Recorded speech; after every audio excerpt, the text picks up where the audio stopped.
When we were children, if we have even fought with mother, but next day morning, even though we are not talking, so, we do a bowing down to mother.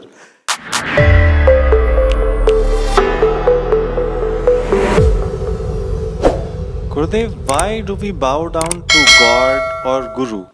How does one make this understand to a small child?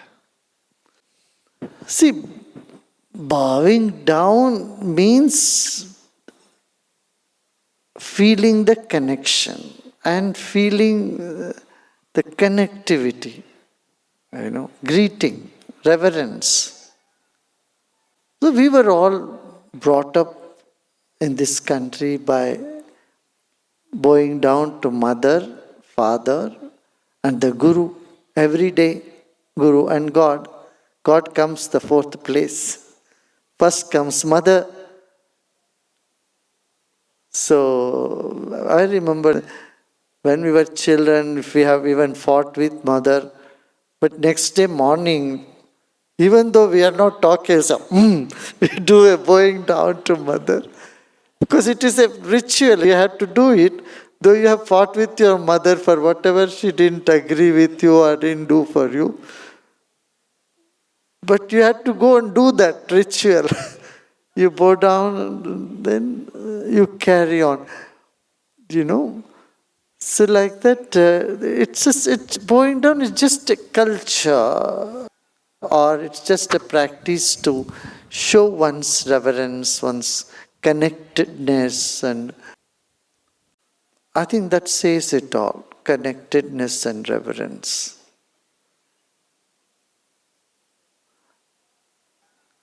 And also it makes your body flexible.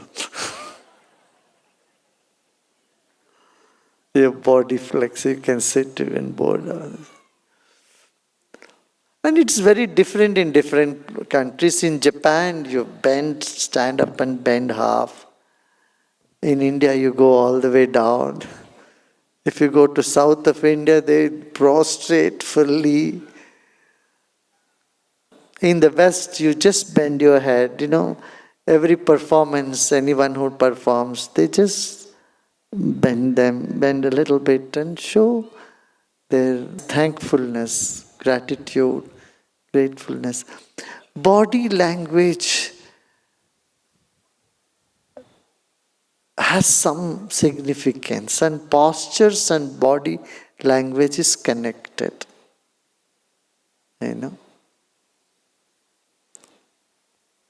There is one, out of reverence you bend your head, and out of shame people bend their head.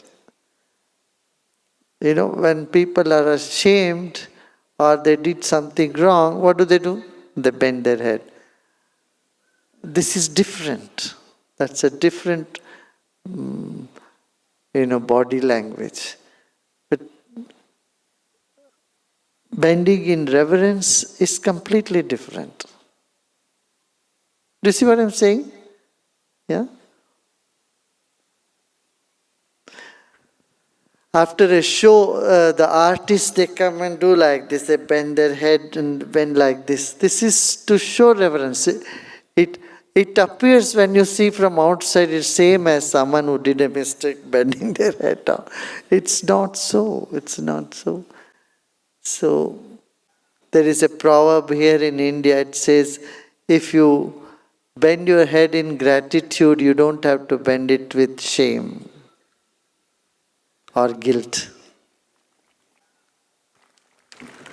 Because the ego, the nature of ego is stiffness. Ego keeps you very stiff and,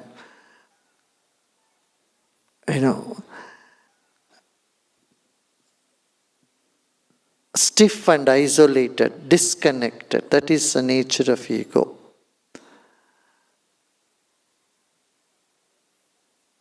And if you are supple and you are with gratefulness and you have gratitude and reverence, then that is the antidote for ego.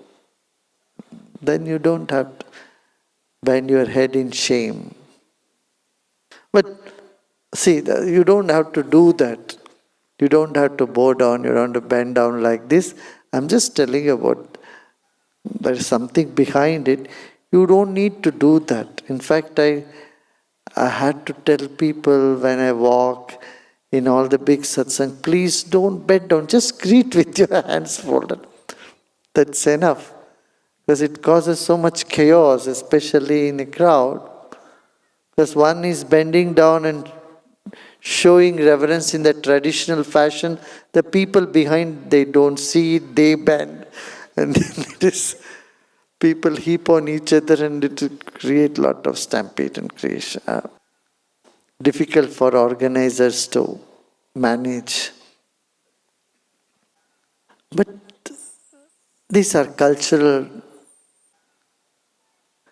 things, different countries have different ways of greeting. In France, you greet someone with 4 kisses. In India, if you do that, it will be offense. You cannot do that. So these are different. The world is different, Their cultures are different and there's beauty in all of them. So there is the proverb, no, be a Roman in Rome. So follow those customs, those traditions which are practiced in those countries. In South Korea, it's very different, right? And what you practice in America is different, what you do in South Korea is very different.